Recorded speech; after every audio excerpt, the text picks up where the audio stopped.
저와 함께 스가랴서를 보고 있습니다. 지난번에 어떤 말씀을 나눴는지 기억나시나요? 지난번에는 네 번째 환상에 대해서 나눴습니다. 오늘은 다섯 번째 환상에 대해서 나눕니다. 다음번에는 뭐를 나눌까요? 여섯 번째 환상에 대해서 나눕니다. 실없는 소리로 시작해 봅니다. 스가랴 4장 전체가 다섯 번째 환상이에요. 우리 1절 함께 읽어볼까요? 내게 말하던 천사가 다시 와서 나를 깨우니 마치 자는 사람이 잠에서 깨어난 것 같더라. 보통 스가랴서의 시작을 보면 눈을 들어 본즉 이렇게 매우 단순하게 환상이 시작됩니다. 그런데 유독 이 다섯 번째 환상만 천사가 그 선지자 스가랴를 깨워서 환상을 보여주는 것으로 시작을 해요. 왜 그랬을까요? 아마도 다섯 번째 환상이 중요하기 때문에 성경을 읽어가는 독자로 하여금 새로운 것이 나오는구나 이렇게 집중시키려는 의도가 있는 것 같습니다. 그렇다면 과연 이 다섯 번째 환상의 내용이 어떤 것이기에 어떤 중요한 메시지가 숨어져 있기에 이렇게 전환을 시키면서 시작을 하게 될까요? 우리 함께 오늘 말씀 속으로 들어가 봅시다. 말씀을 한눈으로 이해하기 위해서 우리 4장을 큰 그림으로 볼 수 있어야 돼요. 1절을 보면 스가랴 선지자가 깨어나서 환상을 봅니다. 그리고 2절, 3절에서 스가랴가 본 환상에 대해서 쭉 설명을 해요. 그랬더니 4절, 5절에서 이 환상을 본 스가랴가 궁금하잖아요. 그래서 천사에게 물어봅니다. 이게 무엇인가요? 이렇게 물어보고 천사가 6절에서 10절까지 대답을 합니다.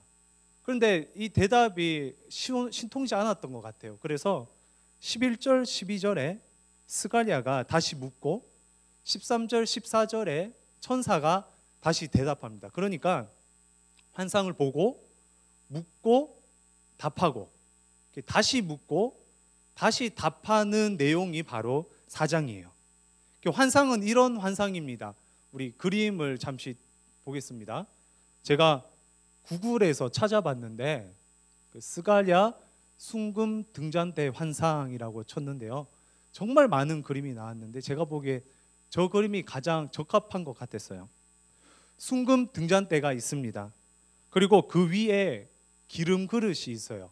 기름 그릇 위에 7 등잔이 있고 7 관을 통해서 기름 그릇과 순금 등잔대가 이렇게 연결이 됩니다. 그리고 등잔대 좌우에는 감람나무가 있어요. 감람나무 각각의 그 기름관이 있고요. 기름관에 기름이 흘러나와 기름 그릇을 가득 채웁니다. 환상의 내용은 이렇습니다. 두 감람나무에 있는 기름이 기름관을 통해 흘러나와서 기름 그릇에 쌓여요. 근데 기름 그릇에 쌓이니까 기름 그릇에 있는 관이 기름을 통과해서 순금 등잔대에 불을 밝히는 환상이 바로 오늘 환상의 내용입니다. 이 환상을 보고 스가랴가 묻습니다. 우리 4절이죠. 4절 내 주여 이것들이 무엇이니까? 그랬더니 이 환상이 어떻다 저떻다 이렇게 대답하기보다 천사는 스룹바벨이라는 인물을 계속 말합니다. 우리 6절 보세요. 여호와께서 스룹바벨, 7절을 보면 스룹바벨, 9절을 보면 스룹바벨, 10절에도 스룹바벨 몇 번 나왔죠? 숫자 못 세시나요? 스룹바벨, 스룹바벨, 스룹바벨, 스룹바벨 몇 번 나왔습니까? 4번 나왔죠. 환상이 뭔지 물어봤는데 갑자기 엉뚱한 대답을 하는 것 같습니다. 환상에 대한 대답이 아니라 스룹바벨에 대해서 계속 말씀을 하시는 거예요. 동문서답처럼 느껴졌던 스가랴가 다시 한번 묻습니다. 12절이죠. 다시 그에게 물어 이르되 금기름을 흘리는 두 금관 옆에 있는 이 감람나무 두 가지는 무슨 뜻이니까? 그랬더니 13절을 보면 약간 화를 냅니다. 내가 이것이 무엇인지 알지 못하느냐? 스가랴가 내가 대답하되 내 주여 알지 못하나이다. 그랬더니 천사가 대답하죠. 14절입니다. 14절 잠시 같이 읽어보겠습니다. 이르되 이는 기름 부음 받은 자 둘이니. 이 당시 종교적 지도자는 대제사장 요수아였고 정치적 지도자는 총독 스룹바벨이었어요. 오늘 두 감람나무는 대제사장 요수아 그리고 총독 스룹바벨을 의미합니다. 두 사람은 어떤 사람입니까? 6절, 우리 6절 참 유명한 말씀이죠. 찬양으로도 있습니다. 이는 힘으로 되지 아니하며 능력으로 되지 아니하고 오직 나의 영으로 되느니라. 그들은 그들의 힘으로 능력으로 지도자가 된 것이 아니었어요. 오직 나의 영으로, 나의 영, 하나님의 기름 부음을 받아서 그들은 지도자가 되었습니다. 하나님께서 세우신 자들이에요. 그래서 자신의 힘으로 사역하는 것이 아니라 능력으로 사역하는 것이 아니라 성령으로 사역하는 자들이었습니다. 여러분 다들 아시다시피 구약에는 이 세 직분에게 기름 부음을 줬습니다. 누구죠? 선지자, 제사장, 왕. 그러니까 종교적 지도자 그리고 정치적 지도자들에게는 기름 부음을 줬어요. 그들의 힘으로 능력으로 그 자리에 있는 것이 아니었습니다. 성령으로 그 자리에 있는 것이었습니다. 하나님의 영으로 세우신 하나님의 영으로 충만한 지도자들이었다는 말입니다. 즉 환상을 정리하면 이 두 감람나무는요 영으로 충만한 지도자를 의미해요. 감람나무에서 기름이 흐르는 것은 지도자의 힘과 능력과 경험과 재능이 흐르는 것이 아니라 지도자의 성령이 흐르는 겁니다. 지도자의 성령이 흘러서 그 기름을 받고 불빛을 밝히는 순금 등잔대가 있는 거예요. 이 순금 등잔대는 성전, 이스라엘 백성을 의미합니다. 그러니까 감람나무의 기름을 통해 순금 등잔대에 불이 켜지는 것처럼 성령으로 충만한 지도자에게 흐르는 성령을 통해 백성들이 회복되고 성전이 재건축되고 충만한 은혜를 받는 것, 그것이 바로 오늘 환상의 내용입니다. 여러분 그렇다면 이 스가랴 5번째 환상 중에 포인트가 뭘까요? 환상 중에 뭐가 가장 중요한 것 같나요? 기름관이 중요할까요? 순금 등잔대가 중요할까요? 혹은 기름을 받는 기름 그릇이 중요할까요? 뭐가 제일 중요합니까? 기름이 넘쳐나서 기름이 흐르는 감람나무가 제일 중요해요. 공동체에는요 감람나무가 필요합니다. 공동체에는 성령으로 충만한 지도자가 필요해요. 힘이 있는 지도자가 아니라 능력이 있는 지도자가 아니라 성령으로 충만한 지도자가 필요합니다. 모든 공동체에는 지도자가 중요하죠. 스포츠에서는 감독이 중요합니다. 현 한국 축구의 최고 스타는 손흥민 선수예요. 손흥민 선수가 영국 프리미어리그 토트넘에 소속되어 있습니다. 진지한 얘기를 하다가 옆으로 살짝 세봅시다. 그런데 최근에 토트넘의 성적이 좋지 않았어요. 그래서 결국 토트넘 구단에서 계약 기간이 남은 포체티노 감독을 경질했습니다. 포체티노 감독의 계약 기간이 남았음에도 그를 잘랐어요. 위약금을 물어야 됩니다. 여러분 위약금이 얼마인지 아십니까? 제가 최근에 인터넷에 위약금을 물었는데 15만 원 물었거든요. 이 감독의 위약금이 약 200억이었습니다. 200억. 여러분 200억 상상이나 가십니까? 매우 큰 금액이에요. 그럼에도 그 큰 금액을 지불하면서 감독을 경질시키는 거예요. 왜 그랬을까요? 토트넘의 구단을 운영하는 사람들이 더 좋은 감독을 영입하기 위해서 이 포체티노 감독이 진짜 잘했는데 이 정도까지구나, 또 다른 변화를 줘야겠다 싶어서 이 거금을 들이면서까지 그 감독을 변화시키는 거 아닙니까? 그러니까 감독이 잘하고 못하고를 떠나서 구단을 운영하는 사람들이 지도자를 그토록 중요하게 생각했다는 거예요. 그래서 과감한 투자를 합니다. 지도자가 중요해요. 스갈리아서는 포로에서 귀환한 다음 그 이스라엘 땅에 살아가는 이스라엘 백성들, 유다 지파 사람들이에요. 포로 귀환 후 방향을 잃은 이스라엘 백성에게 필요한 것은 성령으로 충만한 지도자였습니다. 자신의 이 얄팍한 힘이나 지혜나 경험이나 능력을 의지하면서 이끌어가는 지도자가 아니라 강대국과 정치를 잘하면서 외교 관계를 잘해서 그냥 그저 그렇게 살아가는 지도자가 아니라 성령으로 충만한 지도자가 필요했던 거죠. 우리에게도 마찬가지입니다. 저에게도 여러분에게도 성령 충만한 지도자가 필요해요. 우리가 믿고 따를 수 있는, 100% 따라갈 수 있는 지도자가 필요합니다. 그런데 우리에게는 성령으로 충만한 그런 지도자가 있습니다. 기름 부음 받은 지도자가 있어요. 히브리어로 메시아, 헬라어로 그리스도. 누구죠? 바로 예수 그리스도가 있어요. 우리에게 충만한 기름을 가지시고 충만한 기름을 부어주시는 지도자는 바로 예수 그리스도이십니다. 예수님은요, 태어날 때부터 남달랐어요. 예수님은 성령으로 잉태되었습니다. 예수님께서 세례를 받으실 때는 그냥 단순히 우리처럼 물세례를 받지 않았어요.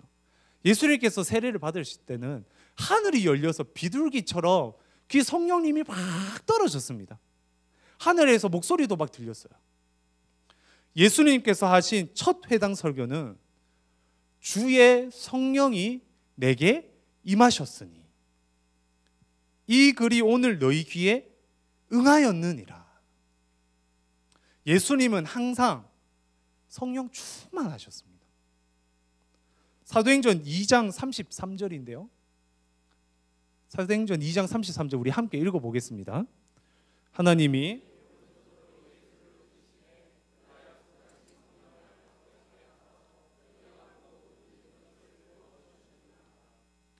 십자가에서 우리 죄를 위해 죽으신 예수 그리스도를 하나님께서 높이셨어요. 그리고 예수님께서는 이 약속하신 이 성령을 하나님께 받아, 아버지께 받아 우리에게 부어주십니다. 동사가 굉장히 강력하죠. 부어주십니다. 예수님께서 우리에게 기름을 부어주시는 거예요. 예수님께서 우리에게 성령을 부어주십니다. 할렐루야. 예수님을 통해 성령의 공급을 받아야 돼요. 예수님을 통해 부어주신 성령의 공급을 받을 때 꺼져가는 우리의 등불이 회복됩니다. 그리고 뿐만 아니라 세상을 비추는 등불이 될 수 있어요. 여러분은 주님께 성령을 받고 있습니까? 일주일 동안의 삶 가운데, 월화수목금 일상생활 가운데 주님이 주시는 성령의 기름을 받아서 불을 피우셨습니까? 피우셨나요? 저에게는 제대로 기름 부음 받았던 그런 경험이 있습니다. 제가 수능을 치고 나서 수능 다음 날부터 주유소 아르바이트를 했거든요. 그 주유소가 이 동대구 IC 바로 밑에 있는 그런 주유소였어요. 대구 경북 지역의 매출 2위 주유소였습니다. 차가 정말 많이 들어왔습니다. 제가 1년 이상을 일하면서 정말 저 혼자서 차 5대가 와도 두려워하지 않고 순식간에 받아내는 받아낼 정도의 주위의 달인이 됐었어요. 그런데 주위의 달인인 저에게도 어려움이 있었습니다. 그 당시 H사에서 나온 신형 SUV가 있었는데요. 그 차량의 주유구와 주유호스가 딱 들어맞지가 않았어요. 그래서 그 차가 들어오면 또 들어왔다 이러면서 호스를 잡고 꼭 잡고 있어야 됐습니다. 그 연식만 그랬어요. 꼭 잡고 있어야 되는데 이 하루는 주유를 하는데 그 차를 놓쳐버린 거예요. 방심하고 주유 호스를 잡지 않았습니다. 그랬더니 주유를 하다가 호스가 빠져서 360도 호스가 돌았어요. 그 기름이 머리부터 발끝까지 경유 기름을 기름 부음 받았습니다. 어떻게 됐을까요, 여러분? 옷에 기름이 다 묻어버리고 당연히 신발도 다 버렸어요. 신발 그 나이키 테니스화였는데 속옷까지 기름 냄새가 나고요. 심각한 거는 머리. 일주일 이상을 경유 기름이 냄새가 또 심하거든요. 일주일 이상 머리에 기름 냄새가 빠지지가 않는 거예요. 제가 오늘 환상을 보면서 그 기름 부음이 생각이 났습니다. 여러분, 기름 부음을 받기 위해서는 기름이 많은 곳에 가야 돼요. 그곳에 머물러 있어야 됩니다. 아마 주유소에서 일해보지 못한 사람은 저와 같은 경험을 못 해보셨을 거예요. 주유소에 머물러 있다 보니 기름 부음을 받는 겁니다. 기름 냄새도 머리에도 나고 몸에도 나고 속옷에서도 기름 냄새가 나는 거예요. 마찬가지입니다. 우리가 성령 충만한 주님께 나아가야 돼요. 주님께 머물러 있어야 됩니다. 그럴 때 우리가 성령의 기름을 받을 수 있어요. 우리의 몸과 우리의 마음이 성령 충만한 주님 앞에 있어야 됩니다. 주님께서 주님 근처에만 가도 우리는 성령의 기름을 받을 수 있는 거예요. 그런데 때때로 몸은 교회에 있는데 우리 마음은 주님 앞에 가지 않는 거예요. 분명히 금요 기도에 왔는데 내 마음은 주님을 향하지 않습니다. 분명히 찬양을 하고 말씀을 듣고 기도를 하려고 두 손을 모으고 눈을 감았는데 내 마음은 주님을 향하지 않아요. 자꾸 딴 생각이 납니다. 그러면 기름 부음을 받지 못해요. 여러분, 대형마트는 편안한 주차장과 값싼 물건이 있기 때문에 가는 겁니다. 학원은 나에게 질 맞는 수업을 해주기 때문에 가는 거예요. 영화관은 바쁜 일상을 떠나 여유를 가지기 위해서 가는 거예요. 그렇다면 교회는 왜 갑니까? 교회는요, 예수님 만나러 오는 거예요. 예수님께 기름 부음 받으려고 오는 거예요. 금요 기도에 왜 옵니까? 우리의 지도자 예수님께서 주시는 이 성령의 기름을 받으려고 오는 겁니다.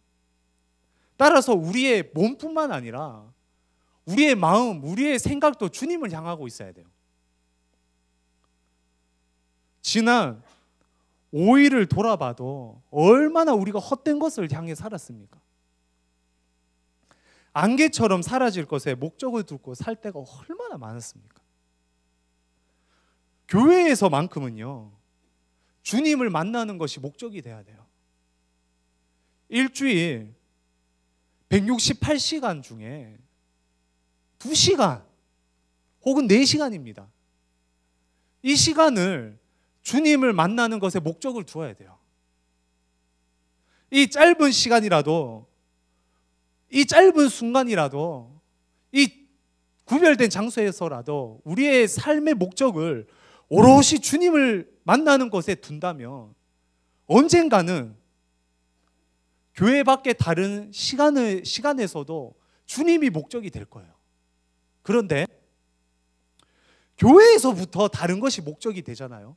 그러니까 교회에 오는 목적이 나의 성공, 물질, 욕심, 관심, 인간관계 이런 안개처럼 사라질 것에 목적을 두고 우리 오잖아요.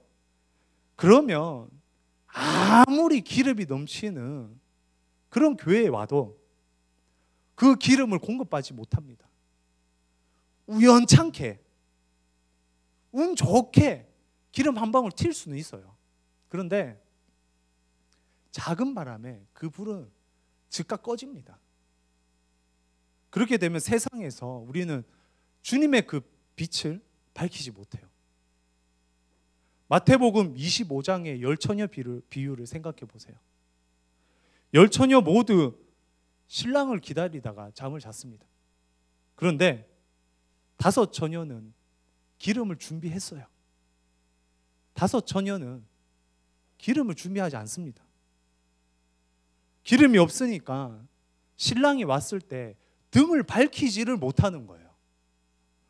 신랑이 등을 밝히지 못한 5 처녀에게 뭐라고 말합니까?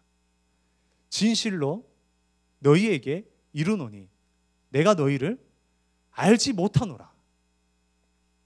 성령의 기름이 없으면 그들도 어두워서 주님을 못 알아보고, 성령의 기름이 없으면 주님도 그들을 못 알아봅니다. 우리에게는 참 감사하게 성령으로 충만한 메시아 예수 그리스도 우리 눈앞에 있어요. 감람나무가 있습니다. 언제나 찾아와서 부르짖으며 넘쳐나게 기름을 주시는 우리 주님이 눈앞에 있어요. 그래서 오늘 이 밤 그 주님 앞에 나아갈 수 있어요. 이 얼마나 큰 축복입니까? 오늘 이 축복을 누려야 돼요.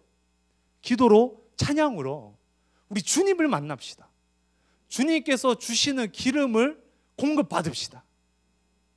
믿음의 성도만 누릴 수 있는 놀라운 축복이에요. 히브리서 11장 6절이죠.